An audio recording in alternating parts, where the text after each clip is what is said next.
Have you ever watched a child slowly disappear before your eyes, while their parents spent thousands trying to force them to live again?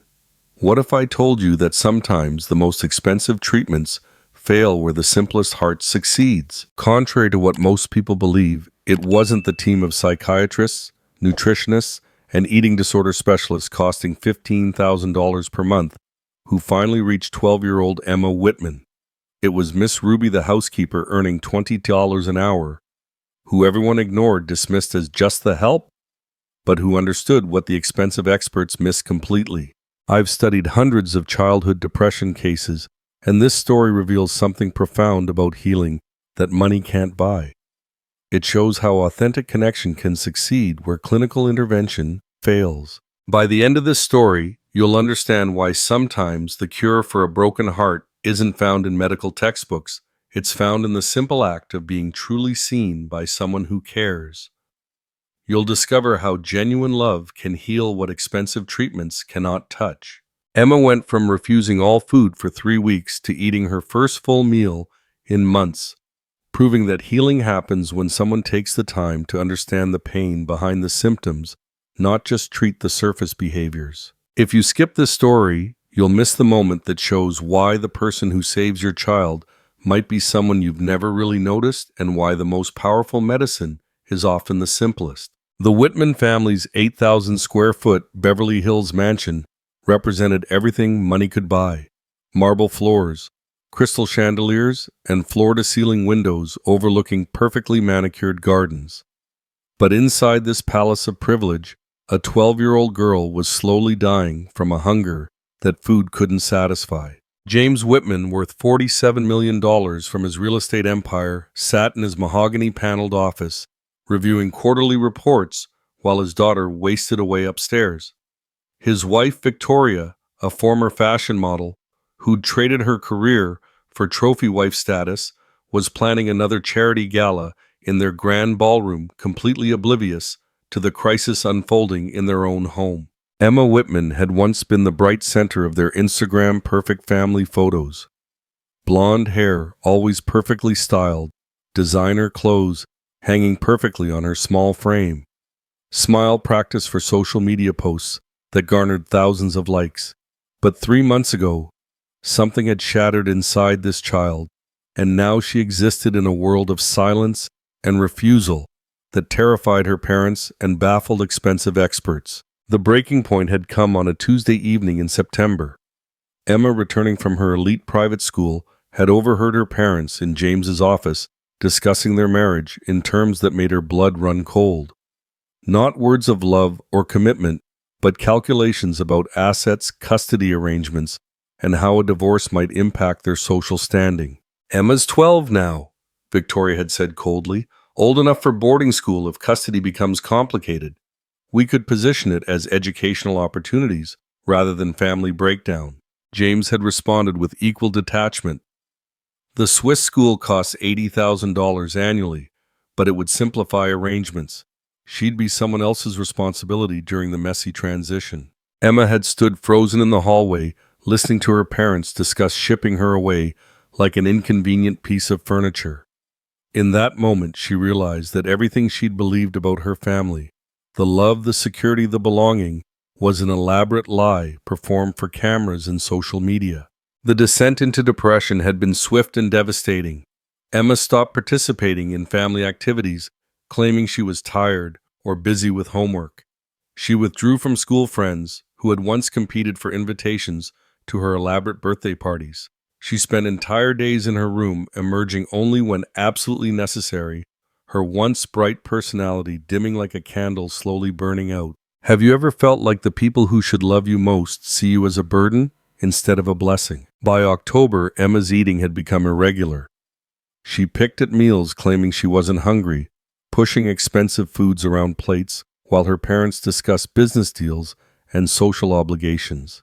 James and Victoria, consumed with their own drama and responsibilities, dismissed her behavior as teenage attitude and attention-seeking. The household staff, rotating nannies, personal assistants, and maintenance workers, noticed the changes but were strictly instructed never to interfere with family matters. Only Ruby Johnson, the housekeeper, who had worked for the Whitmans for 6 years, watched Emma's decline with growing concern and recognition. Ruby was a 58-year-old widow from rural Mississippi who had raised 4 children as a single mother after her husband's death. At $20 per hour, she was invisible to the Whitman family, despite her daily presence maintaining their pristine home. But Ruby brought her own painful expertise to this household. She had lost her 16-year-old daughter, Keisha, to depression-related suicide 10 years earlier, and she recognized the warning signs that the wealthy family was missing. By November, Emma's condition had escalated to crisis levels. She had stopped eating, almost entirely surviving on occasional sips of water and bites of food taken only when someone was watching. Her clothes hung loose on her shrinking frame. Her face had become gaunt and pale, and she moved through the mansion like a ghost haunting her own life. When James and Victoria finally noticed their daughter's dramatic physical changes, their response was immediate, expensive, and completely wrong. Instead of addressing the emotional devastation that had triggered Emma's decline, they attacked the symptoms with the same approach they used for business problems, throwing money at experts until the issue was resolved. Dr. Sarah Chen, Beverly Hills' most exclusive child psychiatrist, at $400 per session, diagnosed Emma with major depressive disorder and severe eating restriction. She prescribed antidepressants and twice-weekly therapy sessions. But Emma sat through appointments in complete silence, refusing to engage with yet another adult who saw her as a problem to be solved rather than a child to be understood. Dr. Martinez, an eating disorder specialist, charging $350 per session, implemented rigid meal plans and threatened hospitalization if Emma's weight loss continued. His approach turned every meal into a battleground of control and resistance, with Emma's rebellion intensifying against each new attempt to force compliance. The family hired Patricia, a private nutritionist, at $500 per week, who created elaborate Instagram-worthy meals designed to tempt Emma's appetite. These beautiful, expensive plates were thrown away untouched, because Emma's problem had nothing to do with food presentation and everything to do with a heart too broken to want nourishment. As Emma's 3rd week of near-complete food refusal began, the medical team delivered their ultimatum: immediate admission to a residential eating disorder facility at $15,000 per month, with force-feeding protocols and 24-hour medical supervision. Emma would be removed from her home and placed under strict institutional control, where her eating would be monitored and enforced. Ruby stood in the kitchen preparing another untouched meal tray for Emma, listening to the family make plans for their daughter's institutionalization. She watched James sign papers and Victoria research facilities, and she realized that these people were about to make the same mistake she had made with Keisha, prioritizing medical intervention over emotional connection, choosing expert opinion over a mother's heart. And in that moment, Ruby Johnson decided that she would not stand by and watch another child disappear while the adults around her missed what was right in front of their faces: a little girl who didn't need to be fixed or controlled, but simply needed to be loved. While the Whitman family prepared for Emma's admission to an expensive residential facility, Ruby made a decision that would challenge everything they believed about healing. She had watched this child waste away for 3 weeks, and her experienced heart recognized something the expensive experts had missed completely. Emma wasn't dying from lack of food. She was dying from lack of being truly seen and valued. Ruby's approach was revolutionary in its simplicity. Instead of trying to force Emma to eat, she decided to offer something no one else had provided: genuine presence without agenda. She had learned from losing her own daughter that healing couldn't be purchased or prescribed. It had to be offered gently, with infinite patience and unconditional acceptance. The next morning, while James made calls arranging the residential facility and Victoria researched the best eating disorder centers, Ruby knocked softly on Emma's bedroom door, not to deliver another untouched meal tray or implement another medical protocol, but to offer something precious and rare in the Whitman household's simple human connection. "Baby girl," Ruby said softly through the door, "I'm not here to make you eat anything. I'm not here to tell you what's wrong with you or what you need to do. I'm just here to sit with you for a while, if that's okay with you. Emma looked up from her bed surprised. For 3 weeks, every adult interaction had centered on food intake, weight charts, medication schedules, or treatment plans. This was the first time someone had offered presence without expecting performance in return. Ruby settled into the chair beside Emma's bed with her own cup of tea, bringing a calm presence that the child hadn't experienced in months. You know, honey, she said gently, sometimes when our hearts hurt real bad, our bodies forget how to want things. Food, sleep, sunshine, everything feels impossible when we're carrying pain too big for our hearts to hold. Emma's eyes filled with tears, the first genuine emotional response she had shown anyone in weeks. Someone finally understood that her problem wasn't about calories or nutrition or medical diagnoses. It was about a 12-year-old girl who felt completely alone and unwanted in her own home. How many of us have tried to fix someone's behavior when what they really needed was for someone to understand their pain? Ruby had never told the Whitman family about losing her daughter Keisha, but sitting with Emma's obvious suffering, she felt called to share her story of loss and the hard-learned lessons about depression and healing. I had a daughter once, Ruby began quietly, her voice carrying the weight of old grief. Keisha was about your age when she started carrying sadness I didn't know how to reach.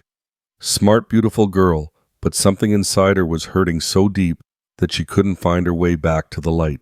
Emma sat up slightly, recognizing that Ruby was offering something precious, authentic connection through shared pain and understanding. I tried everything the experts told me to try, Ruby continued. Doctors, medicine, therapy, residential treatment. But I never just sat with her pain and told her she was loved exactly as she was, exactly where she was. What happened to her? Emma whispered, speaking her first words in days. I lost her when she was 16. Ruby said gently, her eyes reflecting old pain and hard-won wisdom. And I learned that sometimes the most loving thing we can do is sit in the dark with someone, not trying to drag them into the light before they're ready to go there. This conversation marked the beginning of something the Whitman household had never seen: authentic emotional connection between an adult and Emma that wasn't focused on changing her or fixing her, but simply on being present with her exactly as she was. Ruby's method was radical in its ordinariness. Instead of elaborate treatment plans or psychological techniques, she began sharing her lunch breaks with Emma, not to force eating, but to offer companionship. She would pull out a simple peanut butter and jelly sandwich, cut into triangles the way her grandmother had made them, and eat normally while talking about memories, stories, and life experiences. I get hungry around noon, Ruby would say casually. Mind if I eat my lunch up here with you? Don't have to join me, just wouldn't mind the company. While Emma's parents treated every meal like a medical crisis requiring intervention, Ruby simply lived normally around food. She ate when hungry, enjoyed flavors, shared memories, connected to certain foods, all without any expectation that Emma participate or perform. My mama used to make cornbread every Sunday after church, Ruby shared while eating her simple lunch. Wasn't fancy or expensive, but it meant love to our family. Funny how food can hold memories and feelings that way, don't you think? During the first week of Ruby's approach, Emma began looking forward to these visits. She would sit up when Ruby arrived instead of hiding under covers. She started asking questions about Ruby's stories, showing genuine curiosity about life outside the Whitman mansion's privileged bubble. Ruby shared stories about her childhood in rural Mississippi, a life of material poverty, but rich family connections, simple pleasures, and community support during difficult times. These stories offered Emma a completely different perspective on what family and love could look like. We didn't have much money when I was growing up, Ruby explained, but Sunday dinners meant something special. Whole extended family would gather at my grandmama's house, kids running around adults, talking and laughing, everyone sharing simple food made with love. It wasn't about the food itself, it was about belonging to something bigger than yourself. Emma listened intently, absorbing descriptions of family warmth that felt foreign compared to her own experience of formal dinner parties, business conversations, and social media performances. During the second week, Ruby began bringing simple craft supplies, not as therapy or structured activity, but because she mentioned missing the creative projects she used to do with her own children. Emma watched from her bed as Ruby worked on small sewing projects, talking about teaching her kids to create things with their hands. "Would you like to help me sort these buttons?"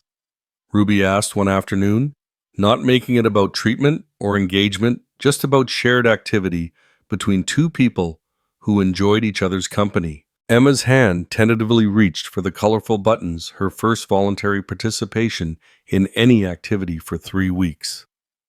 They spent an hour sorting buttons by color and size, Ruby telling stories about each piece of fabric and where it came from. Emma slowly engaging in conversation about colors, patterns, and memories. But the real breakthrough was still coming, and it would happen not through force feeding or medical intervention, but through the simple act of sharing food prepared with love and offered with complete freedom to accept or decline. Just as Emma was beginning to respond to Ruby's gentle presence, the medical establishment delivered an ultimatum that threatened to destroy every bit of progress. Dr. Chen, frustrated by Emma's continued weight loss and what she perceived as enabling behavior, demanded immediate and drastic action. "This child is approaching medical emergency status," Dr. Chen announced during a tense family conference in the Whitmans' formal living room. "Her current weight puts her at serious risk for organ failure, cardiac complications, and permanent damage. We cannot continue allowing this permissive approach any longer." James and Victoria sat rigidly as the doctor outlined her non-negotiable recommendation: immediate admission to a residential eating disorder facility with 24-hour medical supervision, forced feeding protocols, and complete separation from environmental factors that might be reinforcing her resistant behaviors. The price tag was staggering $15,000 per month, with treatment potentially lasting 6 months to 2 years. But more devastating than the cost was the plan to remove Emma from her home and place her under strict institutional control, where her eating would be monitored, measured, and enforced through medical intervention. "What about the small improvements we've noticed during Ruby's visits?" Victoria asked hesitantly, having observed that Emma seemed slightly more alert and responsive during the housekeeper's lunch breaks. Dr. Chen's response was swift, professional, and dismissive. "Untrained individuals cannot address serious eating disorders. This child requires evidence-based medical intervention, not social visits that waste precious time while her health deteriorates rapidly." The implication was clear. Ruby's caring presence was not just useless, but potentially harmful to Emma's recovery. The medical expert's opinion carried the weight of credentials, research, and expensive training against the housekeeper's intuitive understanding and authentic care. When Emma overheard the family discussing her immediate hospitalization through her bedroom door, her response was more dramatic and desperate than anyone had anticipated. She locked herself in her bathroom and refused to come out, her voice breaking as she screamed through the door. "I won't go. You can't make me. I'd rather die than be locked up with strangers who don't care about me." The family panic reached a crescendo that filled the mansion with chaos and fear. James called the police for assistance with what he termed a mental health emergency. Victoria sobbed while calling the residential facility to arrange emergency admission. Dr. Chen arrived with paperwork for involuntary psychiatric commitment. While the adults argued about legal procedures, emergency protocols, and forced intervention strategies, Ruby quietly approached Emma's locked bathroom door. Instead of demands, threats, or medical rhetoric, she offered something completely different: honest acknowledgement of Emma's pain and a promise that challenged everyone's assumptions about treatment and healing. "Emma, honey, it's Ruby," she said softly through the door. "Can I tell you something important that I need you to hear?" From behind the locked door, Emma's desperate sobbing quieted slightly at the sound of the one voice that had offered her genuine care and understanding. "When my Keisha was struggling with her sadness, I let the doctors convince me that my love wasn't enough to help her." Ruby continued, her voice heavy with grief and hard-earned wisdom. "I let them take her away from me to get proper professional treatment in a hospital far from home. The hallway fell completely silent as Ruby shared something she had never told anyone in the Whitman household. And you know what happened? My baby girl felt abandoned by the one person who was supposed to fight for her.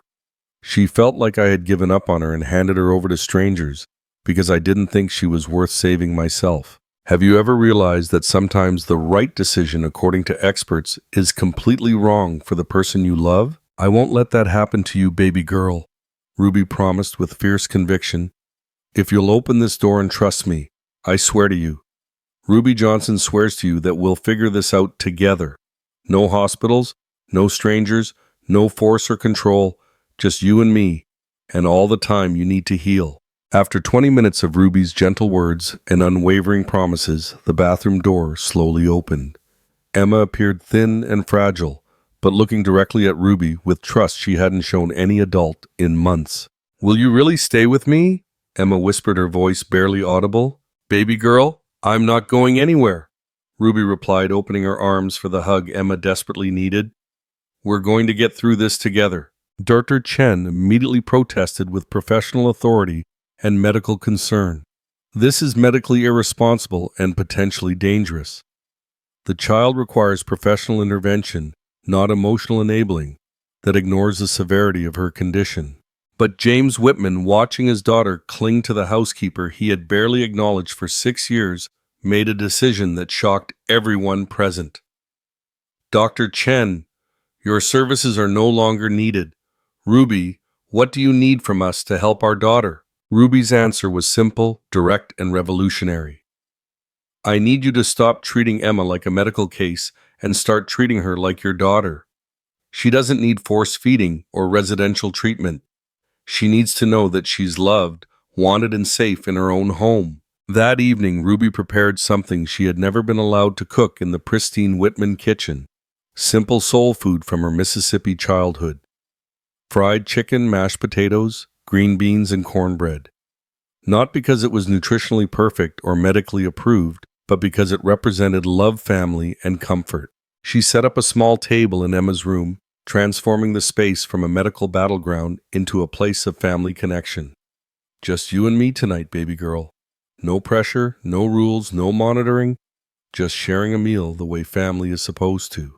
Emma watched Ruby say grace over the simple food, something that had never happened in the Whitman household despite their wealth and social standing. Thank you, Lord, for this food and for bringing Emma and me together when we both needed each other. Help us heal each other's hearts. Wait until you hear what Emma said next. It changed everything for this family forever. As Ruby began eating, genuinely enjoying the food and sharing warm memories of Sunday dinners with her own family, Emma reached for a piece of cornbread.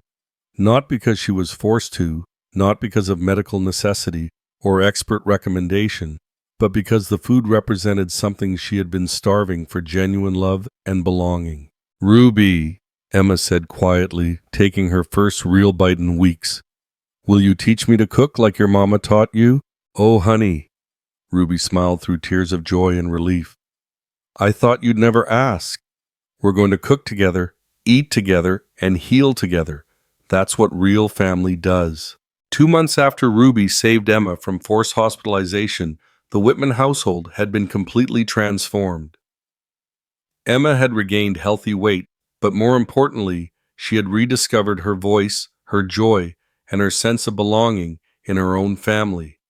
Ruby's simple approach of love and understanding had succeeded where $50,000 worth of medical intervention had failed completely.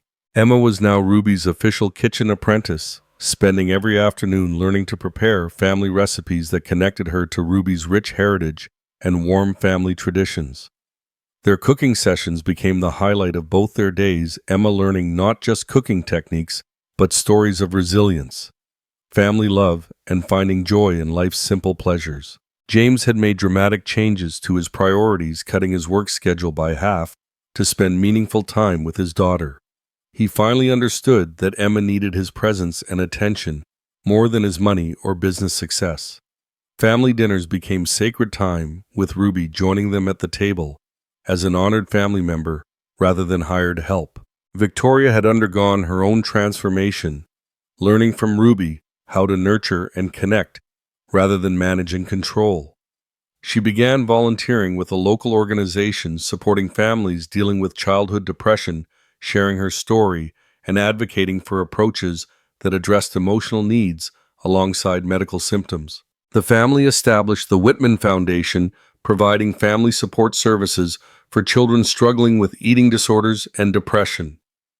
Ruby became their director of family programs, earning $65,000 annually while maintaining her special relationship with Emma as chosen grandmother and healing guide. Several major hospitals had reached out to study Ruby's approach, incorporating family healing specialists into their treatment teams. Dr. Chen herself had requested permission to interview Ruby for a research paper on culturally responsive and family-centered approaches to eating disorders. Emma had become a young advocate for other children struggling with depression and eating issues, sharing her story at school and community events. Her message was simple but powerful. Healing happens when someone takes time to understand your heart, not just treat your symptoms. The Whitman family relationships had been rebuilt around authenticity, emotional connection, and mutual care. Emma spent weekends with Ruby's extended family in their modest but warm home, experiencing the connected family culture she had been missing in her mansion. Most importantly, Emma had learned that she was valuable, loved, and wanted, not for her performance or appearance, but simply for being herself. Ruby had shown her that real love doesn't try to fix or change people, but accepts them exactly where they are and walks with them toward healing. If Emma and Ruby's story touched your heart and you'd like to hear more inspiring stories about ordinary people whose love changes everything, don't forget to subscribe to the channel and hit the notification bell. Every week I share stories about how simple acts of caring can heal what expensive treatments cannot reach. Which moment in this story resonated with you most? Have you ever seen someone dismissed because of their position, only to prove they understood exactly what was needed? Share your thoughts in the comments below. Your story might help someone recognize the healing power of simple, authentic love. Remember, the next time you meet someone like Ruby Johnson, pay attention to their wisdom. Sometimes the person who can heal a broken heart isn't the one with the most degrees or the highest fees. It's the one who understands that love, patience, and genuine care are the most powerful medicines of all. In a world that often values credentials over compassion, Ruby's story reminds us that the simplest solutions are often the most profound.